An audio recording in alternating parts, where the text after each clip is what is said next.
imediat ocupantele locurilor 15 și 16.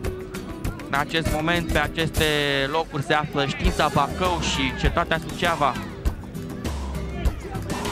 Atac pe partea stângă al celor de la Buftea, care Câmpeanu nu a reușit să locolească pe Badea. Mare pericol de fiecare dată când mingea se apropie exersată de Gazde la corner. O nouă centrare a lui Gheorghiu în careu și este gol. În sfârșit Gazdele reușesc să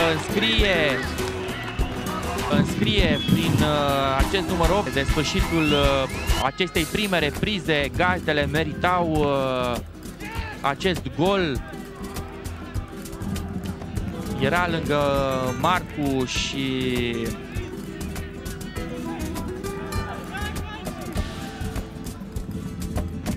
lui Spiridon nu-i vine să creadă că Bacăul a încasat primul gol în această partidă. Oghinciuc nu avea ce să facă la acest balon, trimis foarte bine cu capul.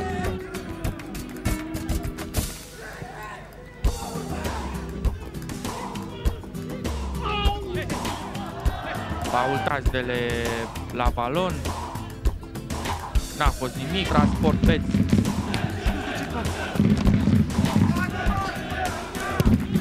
Interiorul probabil al lui Goșman. Buftea încearcă să pună un pic de presiune pe poarta adversă și reușește să o facă acum. Șut frumos! Ce gol reușește Buftea! Minutul 19. Se deschide scorul aici la Buftea. Fața atacantului Dinamovist. Oghinciuc criticat de Ana Maria Prodan după o gafă monumentală în startul întâlnirii din campionat cu Bacăul. El a greșit la primul gol. Iată reușita lui Marcu. Un șut de senzație care s-a dus la colțul lung către Moții. Moții, o nouă diagonală, nu e rea. Intervine foarte bine acolo. Rău de suporterii rapidiști. Balibă 2. Daniel Niculae. Intervine bine Alin Marcu. Fault în atac făcut de Balibă 2. Trece Viorel Moldovan foarte frumos de banc. Centrarea lui Moldovan. Respinge Alin Marcu. Se vorbea de un transfer al său la Steaua. O pasă acum a lui Marcu pentru Zenobundea, Șroi pentru Marcu. S-a descurcat tânărul fundaș al Naționalului. Este frumoasă această fază de atac a Rapidului. Din păcate pentru echipa lui Răzvan Lucescu, șutul lui Daniel Niculae a fost chiar pe direcția lui Nae. Griffith a pasat însă greșit. Trece Național în continuare în atac. Recuperează Daniel Niculae. Romeo Stancu greșește. Alin Marcu. Continuă Alin Marcu. Centrează pentru Petruș Manta. În duel cu Dănuț să lăsa să curgă. Nu a fost offside. Daniel Niculae. Un dribbling. Centrează. Blochează foarte bine Alin Marcu. Prestație foarte bună pentru doar două echipe.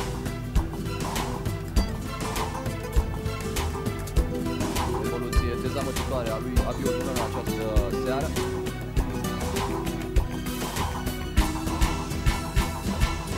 Lucian Burdujan, partea stângă în duel cu tânărul Alin Marcu, excelent din nou fundașul dreapta al lui FC Național. O evoluție foarte bună. Ține spații pentru Sărbușan acolo, se poate să dușă, a fost popular. Jucătorul lui Dinamo se descurcă foarte bine și pasează pentru Sandu Negrean. În avantaj Alin Marcu.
mai puțin de 18 echipe vor lua startul din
S-a cerut faul din scorbă, balon recuperat de Daniel Stan și intervenție tare a lui Alin Marcu, fundașul dreapta al naționalului. O surpriză totuși în echipa de bază a lui Marin Dună. Iată-l, vorbeam de meciurile din deplasare. Ușor, iată că lucrurile revin la normal, însă problemele apar pentru FC Național. De urmărit traseul echipei antrenate pe la Dinamo și Craiova. Jiul acum de la FC Național. Un internatul runde pentru Grigoraș să înceapă el să impună jocul, pentru că deschizând scorul îți permiți anumite manevre tactice prin care timpul nu e trecut. El a marcat în acest campionat un singur gol în partida de la Constanța și acest final de partidă în pofida încercărilor echipei gazdă de a mai face ceva. E prea târziu și practic nici nu sunt forțe pentru a echilibra balanța. Acum Alin Marcu, o minge la bătaie pentru cursaru. Frumos. O fentă scapă de Mihai Ivan, centrează, resping bancarii. Oțelul nu mai forțează. Face el Sergiu Andrean din prima la Adi Popescu. Deposedare a lui Marcu. Ajunge la cota 10 și dacă învinge ajunge și la minus 2. Geburcă și acum Vătavu. Noul intrat Marcu.